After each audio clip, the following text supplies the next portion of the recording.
6화에서는 율라영과 박재열이 정면으로 마주했는데요. 여기에 부인 홍연희와 딸 박상아까지 가세했죠. 박상아 또한 아빠의 이중성을 알고 있는 듯한데요. 단지 박재열에 대한 두려움으로 숨기고 있는 것으로 보이죠. 박재열은 자신이 피해자인 것처럼 행세하며 2005년 사건을 재수사하겠다고 나섰습니다. 20년 전 연인이었던 박재열에게 끔찍한 일을 당했던 율라영에게는 정말 견디기 힘든 상황이었죠.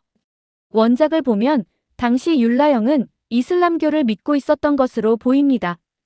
박재열이 여러 차례 잠자리를 요구했지만 이를 거부하자 강제로 폭행을 가했던 것으로 나오는데요.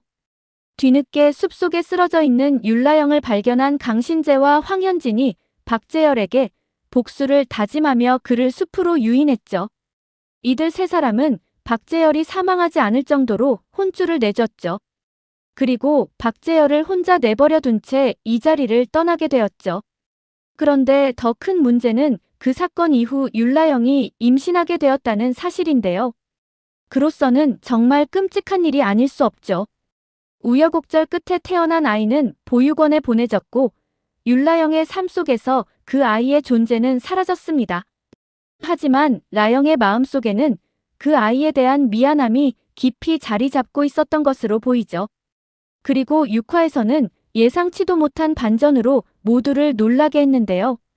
이선아가 율라영의 집에 침입해 한민서와 몸싸움을 벌이는 과정에서 율라영이 옷장에 보관하고 있던 박스가 바닥에 떨어졌습니다.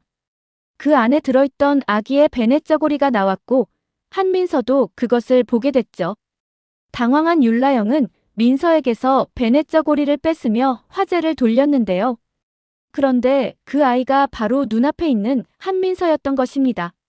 현재 박재열을 비롯해 세 사람 모두 자신들의 관계를 전혀 눈치채지 못하고 있는 상황인데요. 더욱이 박재열은 율라영이 임신했었다는 사실조차 모르고 있습니다.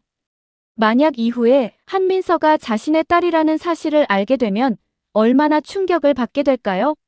율라영 또한 자신의 딸조차 알아보지 못한 죄책감에 엄청나게 시달리지 않을까 싶죠. 자신이 보육원에 보내지 않았다면 가출팸에서 살 일도 없었을 거고 성매매 피해자가 될 일도 없었던 것이죠. 조유정이 사망 후 갈 곳이 없는 한민서를 보호하기 위해 율라영의 집에서 함께 거주하고 있는데요. 이들의 제안으로 LNJ 사무실에서 한민서는 아르바이트를 하며 새로운 삶을 경험하고 있죠. 여전히 한민서는 자신이 커넥트인을 벗어나 새로운 인생을 살 수 있을까에 대해 회의적인 상황인데요. 그런 민서에게 율라영은 20년 전 자신이 당한 일에 대해서 이야기하며 너의 잘못이 아니라고 위로해주죠. 율라영 입장에서는 자신이 당했던 끔찍한 일을 딸인 민서도 똑같이 당하고 있는 상황인데요. 정말 비극적인 상황이 아닐 수 없습니다. 그런데 6화에서 한민서의 이중 행태가 밝혀지며 또 다른 충격을 안겼는데요. 녹색 후드티를 입고 황현진을 쓰러뜨려 그의 손에 도장을 찍은 인물이 바로 한민서였던 것이죠. 게다가 이선아가 이 기자의 노트북을 훔쳐 김승진 형사에게 건네기 직전 그에게서 녹색 후드티를 입은 사람이 노트북을 빼앗아 달아났는데요. 알고 보니 이 또한 한민서의 작품이었던 것입니다. 그렇다면 한민서는 왜 20년 전 이들 3인방이 벌였던 일들을 다시 상기시키며 이들에게 중요한 노트북까지 빼앗아 달하는 걸까요? 박재열과 김승진이 한 팀인 것으로 보아 완벽하게 그들의 지시를 받은 것으로만 보이지는 않는데요. 아마도 3인방을 공격한 건 박재열의 지시였지만 노트북을 빼앗은 건 이들 3인방에게 도움을 주기 위한 것이 아니었을까 싶습니다. 7화 예고에서는 한민서가 박재열에게 끌려간 것으로 보이는데요. 이때 박재열이 그녀가 이중 스파이라고 말하는 장면이 나오죠. 처음에 이들 변호사 3인방에게 접근한 건 분명 박재열의 지시였을 텐데요. 아마도 율라영의 집에서 거주하면서 이들이 자신에게 진심이라는 걸 알고 심경에 변화가 일어난 게 아닐까 싶습니다. 그리고 또 한 사람 주목해야 할 인물이 있는데요.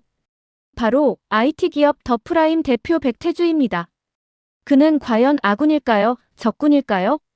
권중현에 의해 LNJ 대표 자리를 박탈당한 강신재는 백태주와 한 배를 타기로 결심했습니다. 해일의 수장이자 모친인 성태임이 자신의 목에 걸어준 약혼이라는 타이틀을 자신의 동아줄로 사용하겠다는 의도였죠.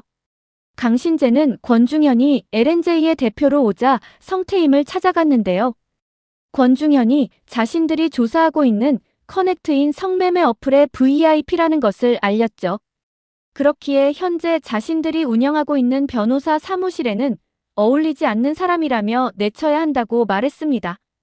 그러나 성태임은 커넥트인에 연루되어 있는 사람이 어디까지인지 알 수 없고 특히나 해일을 이용하는 고객 중에서도 있을 수 있다며 오히려 수사를 멈추라고 지시했죠. 성태임의 저울은 절대로 약자를 향하고 정의로 기울지 않는다는 걸 다시 한번 확인한 강신재인데요. 백태주에게 현재 LNJ를 비영리 재단 형태로 독립시키고 싶다고 말하며 그에게 도와줄 것을 제안했습니다. 백태주 또한 해일은 사라져야 할 레거시 코드라고 말하며 해일을 무너뜨릴 새로운 시스템을 구축하겠다고 약속했는데요. 그런데 원작에서 보면 현재 커넥트인 앱을 만든 사람이 바로 백태주로 나옵니다. 천재 해커 안동재는 권중현의 핸드폰의 모든 정보들이 자동으로 삭제됐던 이유가 이 앱으로 도청과 위치 추적이 가능했기 때문이라는 사실을 알아냈는데요. 그리고 이 앱을 만든 인물이 대한민국 IT 업계의 패러다임을 바꾸고 있다는 더프라임의 대표 백태주라는 사실까지 밝혀냈죠. 백태주는 기술의 발전이란 가장 낮은 곳에 소외된 계층을 향해야 의미가 있다는 이상주의자로 자신을 포장해왔는데요. 실상은 온라인 성매매의 정당성을 주장하는 인물이었던 것입니다. 게다가 원작에서 백태주는 이들 변호사 3인방이 커넥트인 앱에 대해 파고들자 일부러 해일에 접근한 것으로 나오는데요.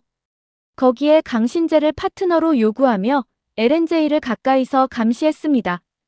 또한 20년 전 사건을 알아내 이들 변호사들에게 사건에서 손 떼지 않으면 20년 전 사건을 폭로하겠다고 협탁해온 것도 백태주였죠. 이 모든 사실을 알게 된 세 사람은 자신들의 과거가 밝혀지는 한이 있어도 디지털 성매매 카르텔을 박살내 더 이상의 피해자를 만들지 않겠다고 다짐했습니다. 그리고 커넥트인을 추적하던 이 기자의 죽음과 현재 벌어지고 있는 여성 범죄들에 대한 모든 사실을 밝히게 되면서 백태주는 결국 구속되게 됩니다. 강신재는 알지 못했지만 선한 얼굴을 한 범인은 결국 아주 가까이에 있었던 것입니다. 그리고 또 하나, 커넥트인이 단순한 범죄 어플이 아니라는 것도 드러났는데요. 박재열에 대한 의문을 가지고 있던 검사장이 그와 술자리를 가졌었죠. 검사장은 박재열에게 여러 가지 의문을 제기했는데요.